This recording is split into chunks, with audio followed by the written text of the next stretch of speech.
Fala galera, e aí, tudo certinho? Começando mais um vídeo aqui com vocês. Nessa aula de hoje, vamos revisar tudo aquilo que a gente viu na nossa aula da semana, aquela aula 2 do capítulo 9, onde a gente viu circuitos elétricos e aprofundou falando de suas grandezas. Professor, que são essas grandezas? Cara, a gente definiu primeira e segunda lei de Ohm, a gente definiu potência, a gente definiu energia elétrica, a gente definiu os dispositivos de segurança, medição e acionamento de um circuito elétrico. A gente discutiu tudo isso, são temas importantíssimos e fundamentais quando a gente fala de Enem, beleza? Então vamos lá, primeira coisa que a gente relembrou na nossa aula, a gente falou sobre a primeira lei de Ohm. Lembra que a primeira lei de Ohm, ela relaciona justamente as grandezas principais atuantes de um circuito elétrico, certo? A gente definiu na aula passada que o gerador é aquele cara que gera a diferença de potencial para que as cargas elétricas percorram o circuito, transportando a energia por todo o circuito. E o consumidor, que seria o resistor, é aquele cara que consome a energia presente nas correntes elétricas. E a gente definiu justamente, matematicamente, na nossa aula da semana, a primeira lei de Ohm, onde ela fala que toda a DDP de um sistema é igual a toda a resistência presente no sistema vezes a corrente elétrica de um sistema. A tensão elétrica é medida em volts, a gente já estudou isso, certo? A resistência elétrica ela é medida em ohms, certo? E a corrente elétrica é medida em ampere, perfeito? Aí vamos lembrar que toda a DDP gerada na bateria é consumida, entre aspas, eu falo consumida, mas para a gente ter a noção, né? Associada seria o termo correto, mas toda a DDP associada pela bateria, ela é dividida por todos os consumidores que estão ali presentes no circuito elétrico, beleza? A primeira lei de Ohm eu falo até em aula, é bom a gente até relembrar isso. A primeira lei de Ohm a gente pode aplicar ela de forma geral, certo? Professor, o que é de forma geral? Aplicar a primeira lei de Ohm de forma geral é aplicá-la para achar os parâmetros gerais de qualquer circuito elétrico, que são a tensão total, que é a tensão da bateria, certo? A resistência equivalente, que é o resistor que substitui todo mundo que está lá dentro do circuito, e a corrente total, que é a corrente presente, que sai da bateria, né? A corrente que sai da bateria, perfeito? Então a gente pode aplicar a primeira lei de forma geral, justamente para poder achar algum parâmetro geral do circuito, certo? Ou achar a DDP geral, ou achar a resistência equivalente, ou achar a corrente total, que é o mais comum de acontecer, certo? Outra forma de se aplicar essa primeira lei de Ohm é aplicá-la de forma direcionada. Professor, o que é de forma direcionada? É o seguinte, essa primeira lei de Ohm muita gente esquece, mas ela pode ser aplicada tanto para todo mundo que faz parte do circuito, como também para cada ponto individual do circuito. Como assim? Vamos lá, vamos só relembrar o que a gente viu em aula. Eu lembro que eu desenhei esse circuito aqui, um circuito bem simples. A gente começou com análise de um circuito bem simples, só para a gente de fato discutir a temática dele, certo? R1, R2, R3, eu tenho a tensão da bateria, que eu geralmente chamo de U total, certo? E mudando de cor aqui, eu tenho uma corrente elétrica que sai da bateria, que percorre todo o circuito elétrico e retorna para a bateria, certo? Lembra que a corrente elétrica ela não é consumida. Então, o que é de fato aplicar a primeira lei de Ohm de forma direcionada?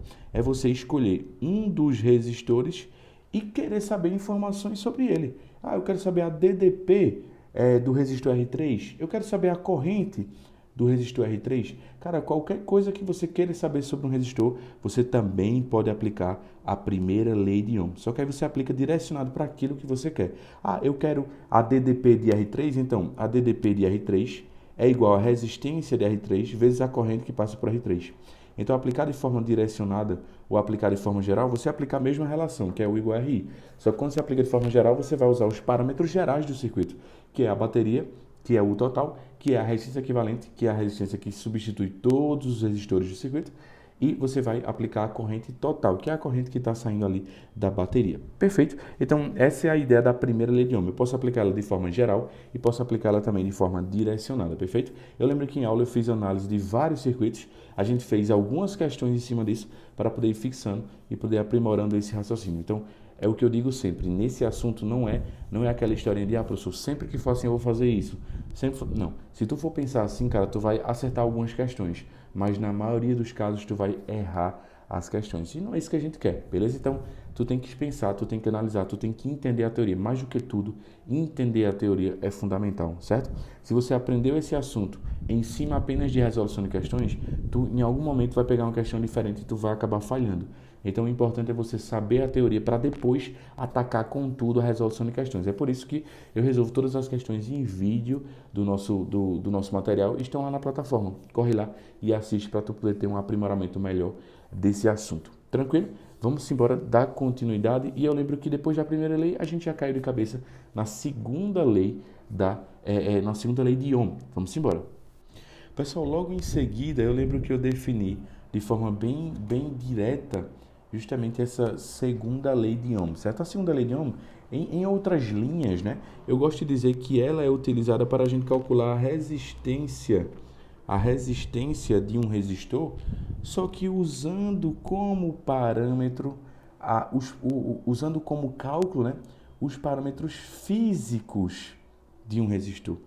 Certo? Professor, como assim? Vamos lá. Quando eu vou calcular a resistência de um resistor, pela segunda lei de Ohm, certo? Eu uso essas três grandezazinhas, certo? A gente viu isso em aula, não foi? Onde a resistência de um resistor é o valor do resistor, né? Eu calculo usando a resistividade, o tamanho do resistor, que é o comprimento dele, e a área da secção transversal dele. Professor, peraí, o que é cada coisa dessa? Me explica aí, para eu não ficar perdido. É o seguinte, a resistividade, que é esse ρ, esse pezinho meio que deitado, ele fala muito sobre a composição química do que é feito o resistor. Imagina que o resistor é como se fosse um fio elétrico. Imagina isso, certo? Então, se eu pego um resistor como sendo um fio elétrico, então, do que é quimicamente feito o fio, quem determina quimicamente o tipo do fio é justamente a resistividade, certo? Se for um fio de cobre, vai ter uma certa resistividade. Se for um fio de alumínio, vai ter outra resistividade. Se for um fio de prata, vai ter outra resistividade. Então, cada elemento químico vai apresentar uma certa resistividade, um certo valor de resistividade, beleza? O L é o comprimento desse resistor, certo? O L é o comprimento do resistor.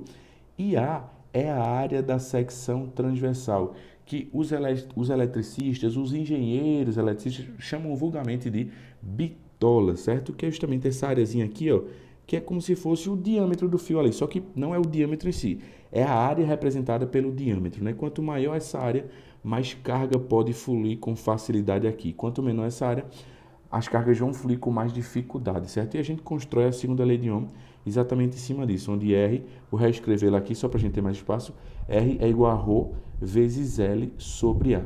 Ρ é a resistividade, L é o comprimento em metros e a área da secção transversal ela é em metros quadrados. A resistividade ela tem por unidade como sendo o ohm metro, certo? É a unidade da resistividade. Eu acho que é válido até a gente ressaltar um pouco mais e falar em cima da resistividade o seguinte. A resistividade, se ela for maior, ela está dizendo que aquele resistor tem uma resistência maior. A resistência ela pode ser tão grande ao ponto de aquele cara não conduzir bem e virar um isolante.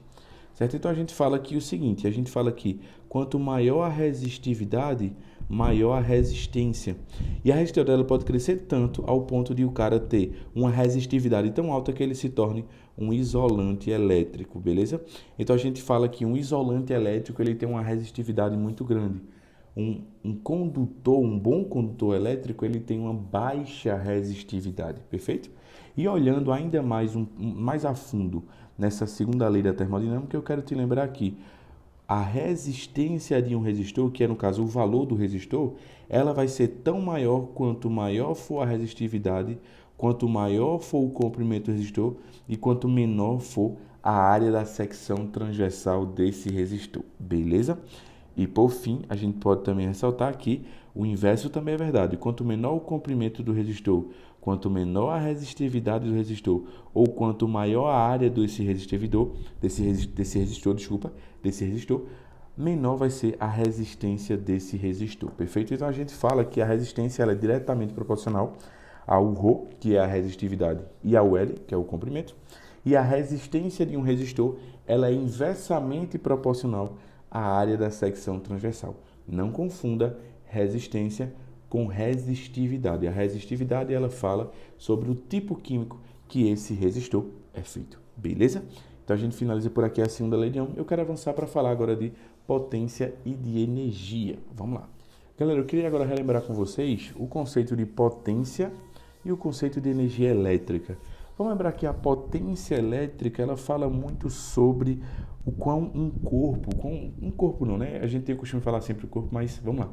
A potência, ela fala muito como um resistor ou um gerador tem uma possibilidade de gastar ou produzir energia, né? Estou falando entre aspas de gastar, porque a gente sabe que gastar energia, na verdade, é transformar a energia de um tipo em outro, né? Mas a gente fala equivocadamente e até está virando já coloquialmente, né? Que existe um gasto de energia aí. Mas, cara, o que é potência mesmo de fato? Potência é a rapidez com que uma bateria gera energia, certo? E a potência também pode ser a rapidez com que um resistor gasta energia, certo? Vamos lembrar que gastar energia é porque o resistor transforma a energia do tipo elétrica em energia térmica, certo? E quando eu falo que a bateria gera eletricidade, certo? Gera energia elétrica, essa bateria está transformando energia química, do tipo química, né? Das ligações químicas, dos íons, dos íons, enfim, do processo químico que acontece lá, das reações químicas, por assim dizer, em energia elétrica de fato, né? Então, assim, a potência elétrica mede justamente essa velocidade a rapidez com que se produz ou gasta energia, perfeito? E lembra que a gente pode calcular a potência elétrica tanto de um resistor, certo? Como também de uma bateria, certo? E a gente pode aplicar essas três formulazinhas aqui, certo? E aí eu quero até frisar uma coisa que eu falei em aula. No material eu sempre associo para que você lembre mais fácil dessa forma, né? Cada formulazinha eu associo geralmente a uma potência, a um tipo de potência no circuito. Mas tu lembra que essas três formulazinhas, elas podem ser usadas em qualquer situação, certo? Em qualquer situação. Você use aquela que mais te apresenta dados, perfeito? Ou seja, aquela que mais te leva a uma facilidade. Se eu quero calcular a potência de um resistor e eu conheço a corrente e a tensão do resistor, cara, se eu conheço a corrente e a tensão de um resistor e eu quero a potência dele, aplica π. Não tenho o que fazer. Ah, mas eu não conheço a tensão, eu conheço a resistência e a corrente. Então aplica π ao quadrado. Você vai aplicar aquela que você mais tem dados e mais facilidade para lembrar e para, com os dados que você tem, aplicar, não é isso? Essa é a pegada. Beleza? Perfeito? Eu também quero lembrar que quando a gente fala de potência, a gente está falando de brilho, certo? Ou aquecimento. Quanto maior o brilho, um aquecimento de algum dispositivo, maior é a potência desse dispositivo, certo? A gente pode falar isso para o vestibular, né? Para o vestibular a gente pode citar isso, mas quando a gente vai para o dia a dia é um pouquinho mais diferente, mas a gente tem essa pegada do vestibular. Então, quando a gente enxerga mais potência, mais brilho, certo? E lembra que em aula eu vi até 3 tipos de questões que podem ser cobradas para vocês, certo? Então, eu te indico que você volte lá e revise, certo? O primeiro tipo de questões é aquele do chuveiro, onde a gente sabe que quanto maior a resistência, menor a potência, menor o aquecimento, certo? O primeiro tipo foi o chuveiro, então, maior potência, menor resistência, beleza? O segundo tipo que a gente viu foi aquele de mudança de DDP, né? A gente tem uma DDP inicial de 220 volts, por exemplo, e ele vai para um DDP final de 110 volts. A gente lembra que quando a DDP diminui, a potência também diminui, certo? A potência também vai diminuir, beleza? O que acontece com a DDP acontece com a potência de forma quadrada, né? Então, se a DDP diminuiu em 2 vezes, a potência vai diminuir em 4 vezes, tranquilo? E o terceiro tipo de questão, um tipo de questão um pouco mais complexo, mas é um tipo de questão que pode cair muito, que é aquele que ele vai te dar um circuito com lâmpadas iguais, por exemplo, e ele vai perguntar quem brilha mais ou quem brilha menos ou quem brilha igual. E eu quero te lembrar que sempre vai brilhar mais por onde passar maior corrente elétrica, desde que o circuito seja composto por todas as lâmpadas iguais. Lembra disso, perfeito? Então a gente vai aplicar a potência e de alguma forma a gente calcula a corrente. Aí a gente sabe que quanto maior a corrente, maior vai ser a potência. Então a lâmpada que vai brilhar mais é aquela lâmpada que apresenta maior corrente elétrica, que geralmente é aquela que está em série com a bateria, perfeito? Faça análise da corrente, o caminho da corrente para perceber onde a corrente é maior e aí você afirma, lá brilha mais, lá brilha menos, lá brilha igual, lá brilha diferente. Essa é a pegada, tranquilo? E por fim, a gente definiu também energia elétrica, o conceito de energia elétrica, e a gente lembra que energia elétrica ela é potência vezes o tempo. E aí eu lembro que em aula eu até mostrei a vocês as 3 relações da potência, não é isso? O consumo diário, o consumo mensal e o consumo anual, não foi isso? A gente viu isso em aula, certo? E o que eu quero frisar com vocês, ó, isso aqui é o consumo diário, certo? Por dia, esse é o consumo por mês, é o consumo mensal, certo? E esse aqui é o consumo por ano, é o consumo anual, perfeito? O consumo anual, tranquilo? Aí eu quero frisar contigo que, para a gente aplicar essa formulazinha, é muito comum que essa energia elétrica que seja em kWh, ou seja, a potência tem 100 kW e o tempo tem 100 horas. Lembra lá, transformar, se tua potência for em watts e tu tem que usar em kilowatts porque a energia pede kWh, então para transformar para kilowatts, lembra que tu sempre vai dividir por 1000, tranquilo? E a volta, se for necessário, tu multiplica por 1000, certo? E tu tens que ter o domínio de como transformar de minutos para horas e de segundos para horas para tu poder usar de forma correta. E uma coisa que eu acho que é válido até ressaltar é que em alguns momentos, é muito raro, extremamente raro disso acontecer, mas eu estou relembrando porque em algumas questões, algumas não, em uma questão foi necessário usar isso, certo? Ele pode pedir essa energia elétrica não em kWh, pedir em joules. Se ele pedir em joules, a potência tem que ser em watts, certo? E o tempo ele tem que ser em segundos, certo? Transformar de kWh para joules é um pouco dispendioso, então transforma a potência de kilowatts para watts e transforma o tempo de horas para segundos. Eu acho que vai acabar saindo mais rápido, tranquilo? Então essa é a pegada. Em joules é muito raro de acontecer, muito raro de acontecer, perfeito? Vamos embora para o finalzinho dessa nossa revisão aí, onde a gente vai falar dos dispositivos, tranquilo? Vamos embora. Galera, falando agora dos dispositivos de qualquer circuito elétrico, lembra que em aula eu falei de 3 tipos de dispositivos. O primeiro tipo de dispositivo é aquele dispositivo que a gente chama de dispositivo de proteção, que ele está ali para proteger o circuito. O segundo tipo de dispositivo é o dispositivo de acionamento, que foram as chaves, que eles estão ali para fazer funcionar ou não funcionar uma parte do circuito, o famoso interruptor. E o terceiro tipo são os dispositivos, né, de medição, que é o amperímetro e o voltímetro, certo? Falando de dispositivos de proteção, que são os fusíveis e disjuntores, lembra que eles estão lá nos circuitos para proteger coisas diferentes, né? O fusível, ele protege geralmente um único equipamento, um único resistor, certo? Enquanto o disjuntor, ele protege todo o circuito elétrico, ele protege todos os fios do circuito elétrico, ele protege a malha do circuito elétrico em si, certo? E aí vamos só relembrar como a gente deve ligar esses carinhas, certo? Ó, vamos lá, imagina que eu tenho esse circuito aqui, circuito simples, certo? Circuito com 3 equipamentos que são representados por 3 resistores, R1, R2 e R3. Se eu quiser usar um disjuntor de forma correta, eu coloco o disjuntor sempre em série com o início do circuito, com a bateria, certo? E esse disjuntor aqui, ele vai proteger todo o circuito, ele vai proteger o caminho da corrente, vai proteger esse circuito elétrico de valores elevados de corrente elétrica. O disjuntor, ele limita a passagem de corrente. Quando alguém vai fazer um circuito elétrico, se alguém delimita esse, sei lá, o engenheiro civil, o engenheiro eletricista que foi fazer o dimensionamento do circuito elétrico de uma casa, por exemplo, de um restaurante, ele vai lá e vai contabilizar lá e vai ter uma noção de quanto de corrente elétrica vai passar pelas fiações, pela demanda da quantidade de equipamentos lá. Então ele fala o seguinte, ó, vai passar aqui no máximo 30 amperes. Então eu vou colocar um disjuntor que vai proteger isso, que não vai deixar passar mais do que 30 amperes. Porque se passar mais do que 30 amperes, vai danificar os fios do circuito elétrico. Então o disjuntor, ele é dimensionado de acordo com o valor da corrente, certo? Você calcula a corrente elétrica total que sai da bateria, certo? E aí o valor do disjuntor vai ser um valor um pouco maior e mais próximo dessa corrente total, porque o disjuntor ele tem que ter uma folguinha ali para trabalhar. Perfeito? Então, por exemplo, se você calculou aí a corrente elétrica total, e percebe, tu vai calcular a corrente elétrica total pelas ferramentas que tu já tem, pela primeira lei de Ohm, ou então até pelas fórmulas da potência, você pode escolher, certo? Você pode calcular a corrente pela fórmula da potência, certo? Π ou então π ao quadrado, você consegue calcular, certo? Então, o seu papel para dimensionar um disjuntor é calcular a corrente total, calcular a corrente que vai passar naquele circuito. Se só tiver um resistor, se só tiver 20 resistores, tiver 1 milhão de resistores, você tem que calcular a corrente total e você vai dizer qual é a corrente do disjuntor, certo? Então, fui lá e calculei, ou através da primeira lei de Ohm, ou através da potência, calculei lá a corrente elétrica. Quando eu calcular essa corrente elétrica e ela der, sei lá, 35 amperes, você vai nas alternativas da questão e marca o valor maior e mais próximo de 35. Não tem erro, certo? Porque ele sempre vai pedir para que você dimensione o disjuntor. E dimensionar o disjuntor é dizer qual é o valor da corrente dele. Então é sempre um valor um pouco maior e mais próximo do valor da corrente total que você achou. O disjuntor protege todo o circuito, beleza? E o fusível já é um pouquinho diferente, porque a função dele também é proteger, mas não o circuito todo.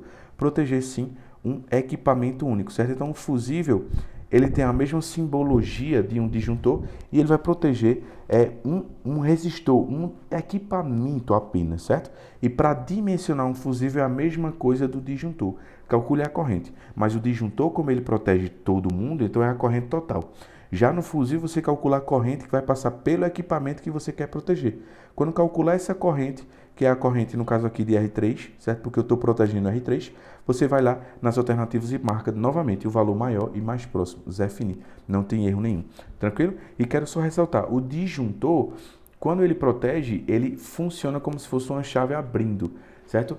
Quando a corrente passa por ele mais do que ele deixa, ele vai e abre o circuito, para que a corrente não consiga mais passar e não danifique o circuito, certo? O disjuntor. E aí você consegue reutilizar esse mesmo disjuntor, rearmando ele, certo? E aí você tem que diminuir a quantidade de aparelhos no seu circuito para diminuir a corrente elétrica, certo? Já o fusível não. O fusível botou para proteger lá. Quando a corrente elétrica chega no valor máximo, o fusível queima. Antes que seu aparelho queime, quem queima é o fusível. E quando o fusível queima, você vai ter que ir lá e você vai ter que trocar o fusível para ele funcionar novamente. Porque o fusível que queimou, ele não é mais reutilizável. O fusível é bem baratinho. É coisa não passa de R$10 um fusível bonzinho aí para proteger um circuito. Aliás, eu digo que não passa nem de R$5, mas o disjuntor não. O disjuntor é um pouquinho mais caro e ele protege, ele pode ser rearmado, ele pode ser reutilizado. Tranquilo? Então isso aí foram os dispositivos de segurança. Vamos lá para o dispositivo de acionamento e depois para o de medição. Vamos lá. Galera, revisando aqui com vocês os dois últimos dispositivos que faltavam, que é o dispositivo de acionamento, que é a chave, que é o interruptor, né? Aquele que liga e desliga uma parte do circuito, ou o circuito todo, e os dispositivos de medição, que são os amperímetros e voltímetros, perfeito? Vamos lá. Lembra que chaves são interruptores em que eles podem abrir ou fechar e fazer com que o circuito funcione ou não funcione, certo? Chave aberta é uma chave onde ela fala que a corrente elétrica não pode passar por ali, certo? E uma chave fechada é quando a chave fecha e existe agora um caminho para a corrente elétrica passar, perfeito? E aí, só voltando aqui, só para a gente riscar um pouco mais, para saber o que a chave vai fazer ou não, tu tens que fazer sempre o caminho da corrente, né? Vamos usar esse exemplo aí, que é um exemplo bem fácil, mas é um exemplo bem prático. Nesse caso aqui, como está desenhado aqui, a bateria, ó, sai a corrente da bateria, quando a corrente chega aqui, ela percebe um nó e dois caminhos, um caminho por R1 e um caminho por R2. Mas como a chave está aberta, a corrente percebe que ela não tem como voltar para a bateria, se for por aqui. Então ela nem vai. Então ela toda faz a curva, passa por aqui, volta para a bateria. Ou seja, a chave aberta, só R1 está funcionando. Se eu conseguir fechar a chave agora, vamos lá, deixa eu mudar de cor aqui. Conseguir fechar a chave, o que é que vai acontecer? Quando eu fechar a chave, a corrente elétrica que saiu da bateria, ela vem, a corrente elétrica, ela encontra esse nó daqui, ela obviamente desce, mas ela também tem um caminho agora e passa por R2. Agora percebe como todo mundo agora vai estar funcionando, certo? Então o conceito de chave é esse, é você saber fazer o caminho da corrente e saber que quando a chave está aberta, nada passa por lá. E quando a chave está fechada, a corrente começa a passar por lá, perfeito? Eu lembro que em aula eu até analisei um circuito mais complexo, que ele mostra vários casos das chaves, e eu quero que tu sempre tenha ele em mente, porque ele vai te trazer uma base muito forte do acionamento, do funcionamento de chaves elétricas, perfeito, que é o famoso interruptor. E teve dúvida, cara, volta na aula ou então fala comigo para eu poder te ajudar, certo? Esse assunto é importante.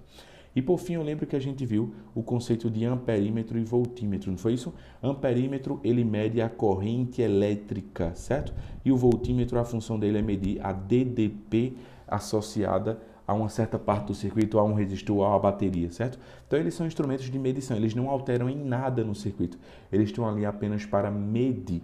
Quando é que eles podem alterar? Quando eles são ligados de forma errada, certo? Lembra que o amperímetro ele tem que ser ligado sempre em série, certo? Porque a resistência dele é uma resistência que tende a zero, é uma resistência zero. Então é como se um amperímetro fosse apenas um fio sem resistência, certo? E quando a corrente passa por esse fio sem resistência, a corrente não é alterada, certo? Se o amperímetro for ligado em série corretamente, certo? E aí ele só está lá para medir a corrente. Enquanto que o voltímetro ele tem que ser colocado em paralelo, certo? em paralelo. Por que ele tem que ser colocado em paralelo? Porque a resistência dele é infinita, ou seja, ele é como se fosse uma chave aberta. Então, nenhuma corrente passa por ele está ali apenas para medir. Então, ele tem que ser colocado em paralelo. Então, eu liguei aqui corretamente, ó, um amperímetro aqui em série. Como ele está em série com todo mundo, ele está medindo a corrente da bateria, porque só tem um caminho para a corrente, então ele mede a corrente total, certo? Se eu, por exemplo, colocasse, olha para o circuito que tem a chave, se eu colocasse um amperímetro aqui, ele estaria medindo a corrente que passa apenas por R2, perfeito? E o voltímetro, lembra, o voltímetro ele mede a DDP. Então, como eu liguei o voltímetro aqui em R2, ele está medindo a DDP de R2. Se eu ligasse o voltímetro aqui, ó, em paralelo com R1, ele estaria medindo a DDP de R1. Se eu ligar o voltímetro aqui, ó, em paralelo com a bateria, eu vou medir a DDP da bateria, certo? E aí eu quero frisar uma coisa importante. Se ligar um amperímetro em paralelo é curto-circuito, não pode, não faça isso, certo? E se você ligar o voltímetro em série, é como se fosse uma chave aberta, não passa corrente elétrica e nada funciona direito, perfeito? Então essa é a pegada. Se você ligar eles dois errados, eles vão influenciar no circuito e aí vai ter uma alteração de tudo, certo? E algumas questões podem querer te induzir a isso, certo? Tem uma questão no meu material, inclusive, que ele colocou um amperímetro em série, fazendo um resistor apenas entrar em curto-circuito. Eu resolvi essa questão em vídeo, dá uma olhadinha lá que ela acaba sendo bem importante, perfeito? Eu não me lembro que exatamente que questão é essa, deixa eu abrir o livro aqui para te dizer, porque se você quiser já seguir e ver essa resolução dessa questão, ela é a questão 19, certo? A questão 19. É uma questão bem importante, principalmente para quem vai fazer um vestibular um pouco mais chatinho, que é o SSA 3 ou então alguma particular aí mais chatinho, perfeito? É isso. E aí eu quero finalizar nossa revisão falando da lei de Pouliot, bem rapidinho. Vamos lá. Galera, finalizando nossa revisão aqui, eu quero revisar com vocês a lei de Pouliot. A lei de Pouliot ela fala sobre justamente o gerador do tipo não ideal.